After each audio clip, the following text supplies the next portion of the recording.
Hello friends, welcome back to my channel Divya biology classes. मैं नीतू सिंघल आपका स्वागत करती हूँ। आई होप आप अच्छे होंगे, मस्त होंगे और अच्छे से अपनी पढ़ाई कंटिन्यू कर रहे होंगे। तो फ्रेंड्स, अपने जो चैप्टर चालू हम लोगों ने करा था नाइट्रोजन मेटाबॉलिज्म, जो प्लांट फिजियोलॉजी में 11th क्लास का 12th चैप्टर है। इसमें से अपन ने नाइट्रोजन मेटाबॉलिज्म के जो नाइट्रिफिकेशन, अमोनिफिकेशन और इसके बायोलॉजिकल नाइट्रोजन फिक्सेशन के जो कुछ स्टेप्स है वो अपन ने देख लिए थे, जिसमें अपन ने देखा था नोडुल फॉर्मेशन और लैग हीमोग्लोबिन। ठीक है, नोडुल फॉर्मेशन के बाद मैंने आपको बताया था कि इसमें अमोनिया का रिडक्शन होता है, यानी अपचयन होता है। तो इसके लिए आगे की बायोलॉजिकल नाइट्रोजन फिक्सेशन में जो आगे की स्टेप्स हैं, नाइट्रोजन फिक्सेशन स्टेप जो हैं, वो आप अपन कंटिन्यू करते हैं। ओके, तो अपने स्टार्ट करते हैं। तो इसमें सबसे पहला स्टेप्स होता है नाइट्रोजन का NH3 में अपचयन, यानी NH3 में रिडक्शन होता है। तो इसके लिए एक कहते हैं समीकरण होता है, इसके थ्रू ये कैसे एडजस्ट होता है या कैसे सेट होता है वो इसमें बताया जाता है। इसमें क्या होता है कि जो नाइट्रोजन होता है, वातावरणीय नाइट्रोजन में क्या होता है, ट्रिपल बॉन्ड होते हैं, N2 के रूप में होती है। इसमें 8 इलेक्ट्रॉन और 8 H+ आयन की उपस्थिति में और 16 ATP का इसमें यूज़ होता है, और उसके द्वारा ये 2NH3 + H2O का निर्माण होता है, और ये जो 16 ATP है वो ADP में परिवर्तित हो जाती है। तो हमने देखा कि किस तरह से ये जो है केमिकल रिएक्शन इसमें होती है, और उसके द्वारा नाइट्रोजन के द्वारा NH3 का निर्माण होता है। तो आप इसमें एक चीज़ याद रखेंगे कि इसमें है ना 16 ATP ऊर्जा की आवश्यकता होती है। ये RPSC फर्स्ट ग्रेड में भी पहले प्रश्न पूछा गया है, नीट में भी इसमें पूछा गया है कि NH3 के रिडक्शन में या N2 नाइट्रोजन मेटाबॉलिज्म में कितने ATP यूज होते हैं। तो उसमें 16 ATP का यूज़ होता है, लेकिन आप ध्यान रखना क्योंकि ये प्रोसेस डबल चलती है, यानी 2 अमोनिया का निर्माण होता है, इसके लिए इसमें 16 ATP यूज होते हैं। अगर हमसे ये पूछ लिए कि एक NH3 अणु हेतु कितने ATP की आवश्यकता होती है, तो उसके लिए हमें 8 ATP की आवश्यकता होती है। ठीक है, तो NCERT में ये चीज़ दे रखी है कि एक अमोनिया के अणु हेतु 8 ATP की आवश्यकता होती है। और इनको अभी जो ऊर्जा है वो कहाँ से मिलती है, ये जो होस्ट सेल होती है, यानी जो प्लांट्स होता है उनमें जो ऑक्सीजन होता है, ऑक्सीजन में क्या होता है, ट्रैप साइकिल और ETS, तो उसके द्वारा हमें 8 ATP प्राप्त होती है। और इस जो रिडक्शन की जो प्रोसेस होती है, इस पूरी प्रोसेस में एक प्रबल अपचायक के रूप में कौन काम करता है, NADPH2 करता है या FADH2 करता है, जो कि हमें कहाँ से प्राप्त होता है, प्रकाश संश्लेषण या श्वसन के द्वारा प्राप्त होते हैं। ठीक है, आपको समझ में आ गया। N2 का NH3 में अपचयन होता है। दूसरी प्रोसेस होती है इसमें NH3 का फिर NH4+ में अपचयन, यानी अमोनिया का अमोनियम आयन में अपचयन होता है। ठीक है, तो 2 NH3 है वो हाइड्रोजन के साथ क्रिया करते हैं, हाइड्रोजन गैस के साथ क्रिया करके ये 2NH4 + 2 इलेक्ट्रॉन्स का निर्माण होते हैं। इस तरह से NH3 में ये 2 हाइड्रोजन आयन जुड़ जाते हैं, हाइड्रोजन जुड़ जाती है, और 2NH4+ आयन का निर्माण होता है। अब इन दोनों स्टेप को हम एक साथ कैसे लिख सकते हैं, वो मैं आपको वो भी बता देती हूँ। Nitrogen +6 electron + 8 H+ ion 16 ATP का यूज करने के बाद 2NH4+ आयन और 16 ATP का निर्माण करते हैं। यानी नाइट्रोजन से NH4 यानी अमोनियम आयंस का निर्माण होता है, जिसमें 6 इलेक्ट्रॉन और 8 H+ आयन का यूज होता है और 16 ATP का यूज़ होता है। तो आप ये चीज़ ध्यान रखना, क्योंकि कई बार हमसे पूछ लेते हैं कि अमोनियम आयन के निर्माण में या नाइट्रोजन मेटाबॉलिज्म में कितने आयन, इलेक्ट्रॉन्स, हाइड्रोजन आयन या ATP की आवश्यकता होती है। 6 इलेक्ट्रॉन, 8 H+ आयन, 16 ATP ऊर्जा की आवश्यकता होती है। पर एक चीज़ ये ध्यान रखने का कि अगर ये पूछ ले हमसे कि एक अमोनियम आयन या एक NH3 अणु के निर्माण में कितनी ATP की आवश्यकता होती है, तो आप बोलोगे 8 ATP अणुओं की आवश्यकता होती है। आप इसको लिखोगे 8 ATP पे टिक करके आओगे। ठीक है, अब ये जो प्रोसेस होती है अंदर जो नोडुल फॉर्मेशन के बाद चल रही है, इसमें होस्ट सेल में और जीवाणुओं के कुछ जीन्स के द्वारा नियंत्रित होती है। ठीक है, ये जीन्स कौन कौन से होते हैं, ये 4 जीन के द्वारा नियंत्रित होती है। इनमें होते हैं होस्ट प्लांट्स की जीन होती है एनओडी जीन्स। होस्ट प्लांट में कौन सी जीन होती है? एनओडी जीन होती है, जो कि विशिष्ट प्रोटीन को कोड करती है जो नोडुलिन कहलाते हैं। ठीक है, ये सक्रिय ग्रंथियों के निर्माण के लिए भी आवश्यक होती हैं। जो नोड जीन होती है कहाँ होती है? होस्ट प्लांट में उपस्थित होती है, और ये जो विशिष्ट प्रोटीन होते हैं इनको इनकोड करती है, उनको नोडुलिन हम कहते हैं, जो कि सक्रिय ग्रंथियों के निर्माण के लिए आवश्यक होती है। ठीक है, नोड्यूल्स के निर्माण के लिए आवश्यक होती है। दूसरा देखें हमने जीवाणु। जीवाणु में से कौन कौन से जीन आते हैं? इसमें एनओडी जीन, नोड जीन आता है, एक निफ जीन आता है और एक फिक्स जीन आता है।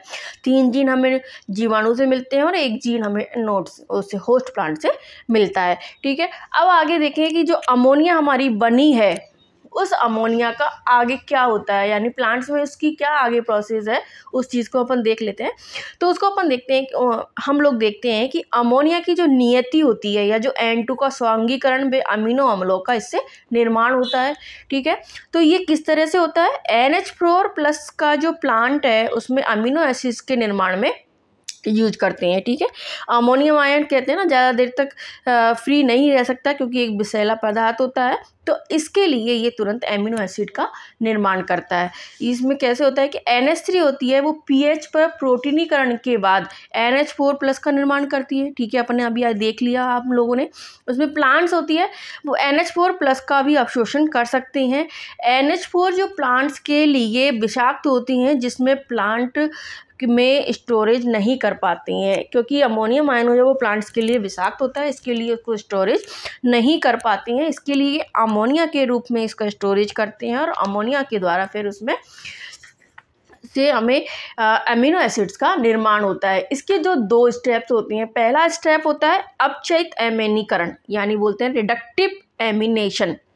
इसमें क्या होता है कि NH3 होता है या NH4+ अवशोषण से क्या होता है, अल्फा ग्लूटेरिक एसिड से जो क्रिया करता है और ग्लूटेमिक अम्ल का निर्माण करता है। अपन ने देखा कि अमीनो अम्ल या अमोनियम आयन क्या करते हैं, तो वो अमीनो एसिड्स का निर्माण करते हैं। तो सबसे पहले क्या होता है कि NH3 या जो NH4+ आयन है वो अल्फा कीटोग्लूटेरिक अम्ल से क्रिया करते हैं और अमीनो ग्लूटेमिक अम्ल का निर्माण करते हैं। सबसे पहले कौन से अमीनो एसिड का निर्माण होता है? ग्लूटेमिक एसिड का निर्माण होता है। तो इसको अपन अगर समीकरण के रूप में देखें तो अल्फा कीटोग्लूटेरिक अम्ल प्लस NH4 आयन NADPH से क्रिया करके उपस्थिति में क्रिया करके ग्लूटामेट डिहाइड्रोजिनेज एंजाइम इसमें यूज होता है, और इस एंजाइम के द्वारा ग्लूटामेट का निर्माण होता है, साथ में H2O बनती है और NADPH NADP के रूप में परिवर्तित हो जाता है। ठीक है, दूसरी प्रोसेस होती है अब इसमें ट्रांसएमिनेशन। ट्रांसएमिनेशन की जो प्रोसेस होती है, इसमें जो अमीनो अम्ल से अमीनो समूह का जो कीटो अम्ल के कीटो समूह में स्थानांतरण होता है। क्या होता है कि अमीनो अम्ल जो हमारा बना था उसमें जो अमीनो समूह होता है, यानी अमीनो समूह क्या होता है उसमें, जैसे NH3 ग्रुप जो होता है यानी NH2 ग्रुप जो होता है वो कीटो अम्ल के कीटो समूह में स्थानांतरित हो जाता है, ट्रांसफ़र होता है और नए एमिनो एसिड का निर्माण करता है।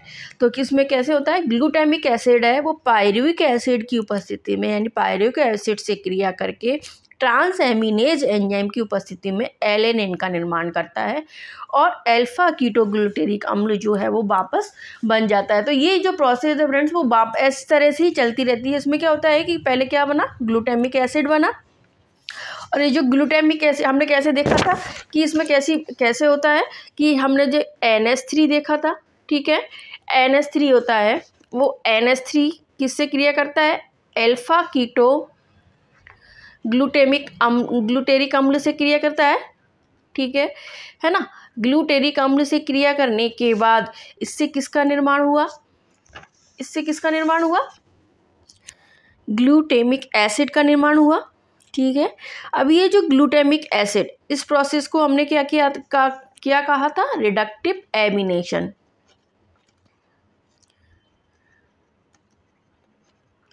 इसको हमने रिडक्टिव एमिनेशन बोला था। अब जो ग्लूटेमिक एसिड बना है, ये जो ग्लूटेमिक एसिड है किससे क्रिया करता है? पाइरुविक एसिड से क्रिया करता है। ठीक है, इस पाइरुविक एसिड से क्रिया करके कौन सा एंजाइम यूज होता है? ट्रांसएमिनेज। ट्रांस एमिनेज एंजाइम का यूज करके एलेनिन का निर्माण करता है। किसका निर्माण करता है? तो ग्लूटामिक एसिड में कौन सा ग्रुप था? अमीनो समूह था। एलेनिन में कौन सा समूह हो गया? अब कीटो समूह हो गया। तो इस तरह से निर्माण तो वही अमीनो अम्ल का ही हुआ, लेकिन इसमें ग्लूटामिक के कीटो समूह से एलेनिन का ग्लूटामिक के एमिनो समूह से एलेनिन का कीटो समूह में परिवर्तन होता है। इस प्रोसेस को बोलते हैं ट्रांस एमिनेशन। इस प्रोसेस को क्या बोलते हैं? Transamination. तो इसमें कितनी प्रोसेस हो गई? 2। एक तो रिडक्टिव एमिनेशन हो गया और दूसरी प्रोसेस हो गई हमारी ट्रांस एमिनेशन। और इस तरह से और वापस से हमें अल्फा कीटोग्लूटेरिक अम्ल प्राप्त हो जाता है। अल्फा कीटोग्लूटेरिक अम्ल प्राप्त होता है और ये ग्लूटामिक अम्ल वापस से NH3 से क्रिया करेगा और इस तरह से ग्लूटामिक अम्ल का निर्माण करेगा। ग्लूटामिक अम्ल से वापस से हमें एलेनिन और इस तरह से हमें एमिनो एसिड का निर्माण ये करता रहता है, जो प्लांट्स के लिए बहुत उपयोगी होते हैं। ठीक है, अब इसके बाद इसमें जो आगे की प्रोसेस होती है, अब आगे ग्लूटामिक एसिड, हाँ इसमें हमने पायरुविक एसिड से क्रिया करता है तो कौन सा बनाया? एलेनिन बनाया। लेकिन अगर ये कभी कभी ऑक्जेलिक एसिड से भी क्रिया करता है, ऑक्जेलिक एसिड से जब क्रिया करता है वही ट्रांस एमिनेज एंजाइम की उपस्थिति में, तो एस्पार्टिक एसिड का निर्माण करता है। आप ये चीज़ ध्यान रखेंगे। और अल्फा कीटोग्लूटेरिक अम्ल तो इसमें बनता ही है साथ में, तो आप ध्यान रखेंगे कि जब ग्लूटामिक अम्ल ऑक्जेलिक एसिड से क्रिया करेगा ट्रांस एमिनेज एंजाइम की उपस्थिति में, तो एस्पार्टिक एसिड का निर्माण करता है। आप दोनों चीज़ ध्यान रखेंगे। अगर ग्लूटामिक एसिड ने पायरुविक एसिड से क्रिया करी ट्रांस एमिनेज की उपस्थिति में, तो किसका निर्माण करा? इसने एलेनिन का निर्माण किया। ठीक है, ऑक्जेलिक एसिड से क्रिया करी तो किसका निर्माण किया? एस्पार्टिक एसिड का निर्माण किया। ये दोनों एंजाइम्स एमिनो अम्ल के बारे में NCERT में दे रखा है। तो ये कई बार पूछ लिया जाता है कि सबसे पहले कौन से एमिनो एसिड्स का निर्माण होता है, तो एलेनिन और एस्पार्टिक एसिड का निर्माण होता है। किससे होता है? ग्लूटामिक एसिड से होता है, जो पायरुविक एसिड से या ऑक्जेलिक एसिड से क्रिया करते हैं।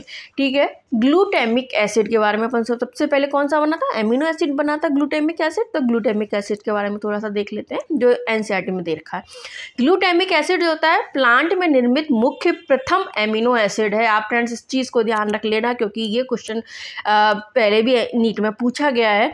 तो प्लांट्स में निर्मित मुख्य प्रथम एमिनो एसिड कौन सा है? ग्लूटामिक एसिड होता है। इसमें अमीनो भाग NH2 के ट्रांसफर से ट्रांस एमिनेशन के द्वारा नए एमिनो एसिड का निर्माण होता है। यानी सबसे पहले कौन सा एमिनो एसिड बना? ग्लूटामिक एसिड, और इसी के द्वारा नए एमिनो एसिड का निर्माण होता रहता है। इसमें एंजाइम अपने कौन सा यूज कराता है? ट्रांस एमिनेज एंजाइम इसमें यूज होता है। अब है दूसरे 1-2 एमिनो एसिड और है, एस्पेरेजिन व ग्लूटामिन। मुख्य एमाइड होते हैं जो प्लांट्स में पाए जाते हैं। ये NCERT में फ्रेंड्स दे रखे हैं, तो आप इनको अच्छे से याद कर लेंगे। एस्पेरेजिन व ग्लूटामिन ये मुख्य एमाइड हैं, यानी मुख्य एमिनो एसिड हैं जो प्लांट्स में पाए जाते हैं। ये प्रोटीन के रचनात्मक भाग होते हैं, यानी मुख्य प्रोटीन के रचनात्मक भाग प्रोटीन की रचना के निर्माण में भाग लेते हैं। एमिनो एसिड की तुलना में ये अधिक स्थायी होते हैं, यानी एमिनो एसिड जो होते हैं उनकी तुलना में इनके जो एमाइड्स रूप हैं वो अधिक स्थायी होते हैं, इसके लिए एमाइड्स के रूप में ये पाए जाते हैं। एमिनो एसिड से अधिक नाइट्रोजन इनमें प्रेजेंट होती है। ये जाइलम वेसल्स द्वारा प्लांट्स के अन्य भागों को ट्रांसफ़र कर दिए जाते हैं। किससे होते हैं? जाइलम वेसल्स के द्वारा प्लांट्स के अन्य भागों को भी ट्रांसफ़र करते हैं। तो प्लांट्स में मुख्य रूप से जो एमिनो एसिड है वो किस रूप में उपस्थित होते हैं? एमाइड्स के रूप में होते हैं। और मुख्य एमाइड कौन कौन से हैं? एस्पेरेजिन व ग्लूटामिन जो प्लांट्स में मुख्य रूप से पाए जाते हैं। इनमें नाइट्रोजन का अनुपात कार्बन की अपेक्षा अधिक होता है। ये भी आप ध्यान रखना, कई बार अगर पूछ लें आपसे कि जो मुख्य एमाइड्स होते हैं उनमें कार्बन मात्रा ज़्यादा है या नाइट्रोजन, तो उनमें नाइट्रोजन का अनुपात कार्बन की अपेक्षा अधिक होता है। इनका निर्माण कैसे होता है? एस्पार्टिक एसिड और ग्लूटामिक एसिड जो बनते हैं वो प्रत्येक के साथ जो एमिनो ग्रुप के जुड़ने से एमाइड्स बनते हैं।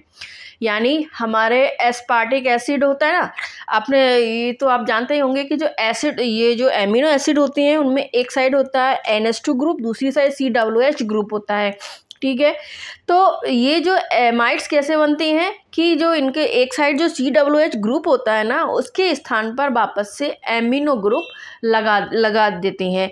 यानी जैसे ही इसकी संरचना ऐसे होती है ना, NH2COOH, ठीक है, इस तरह से होती है एक एमिनो एसिड की स्ट्रक्चर। तो इसमें जो NH2 ग्रुप है वो जुड़ जाता है और H2 ग्रुप इसमें निकल जाता है CO2 के रूप में, और एमाइड्स का निर्माण होता है, यानी NH2R NH2, ये रहते हैं हमारे एमाइड्स। इसी रूप में ये प्लांट्स में मुख्य रूप से पाए जाते हैं, जो अधिक स्थायी होते हैं और इनमें नाइट्रोजन की मात्रा भी कार्बन से अधिक होती है।